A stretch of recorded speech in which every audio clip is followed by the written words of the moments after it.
Écouteur scotché sur les oreilles, Mathieu, 18 ans, se rend chez un spécialiste de l'audition. Vous venez pour tester votre lecteur MP3 ? Vous l'utilisez combien d'heures à peu près par jour? En théorie, 2 heures par jour. D'accord. 2 heures, on voit qu'à partir de 90 décibels, 2 heures, ça commence à être dangereux pour l'audition. À l'aide de cet appareil appelé le sonomètre, Alain-Henri va tester la valeur maximum en décibels de son lecteur MP3. Ici, en fonction des musiques, le son peut atteindre les 106 décibels. À ce niveau sonore, les cellules de l'oreille se détruisent. Mathieu peut devenir malentendant. Ce qui est important, c'est et la puissance et la durée. C'est-à-dire que si on utilise le lecteur MP3 en dessous de 80-85 décibels, là on peut l'utiliser comme on veut. Par contre, c'est dès que ça devient un peu trop fort, on peut voir sur le baromètre, à 90 décibels, c'est 2 heures maximum. D'accord. D'accord.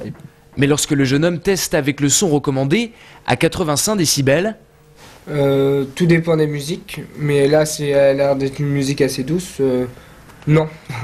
C'est pas assez fort? Non, là, c'est pas assez fort. Dans le transport, le RER, etc., c'est évident que le bruit environnant pousse à mettre la musique plus forte, mais c'est vrai qu'après, il y a un choix à faire, et c'est vrai que s'il l'utilise trop longtemps, ça dépend de la durée de transport, mais s'il l'utilise trop longtemps, évidemment, il y aura risque de léser l'oreille, et que son oreille va vieillir plus vite que la normale, donc il risque d'avoir ce qu'on appelle la presbyacousie. Normalement, on l'a à 50-60 ans, il risque de l'avoir dans 15-20 ans par rapport à aujourd'hui, et ça fait tôt. Est-ce qu'il y a un vrai danger de santé publique avec ça? C'est un vrai danger de santé publique.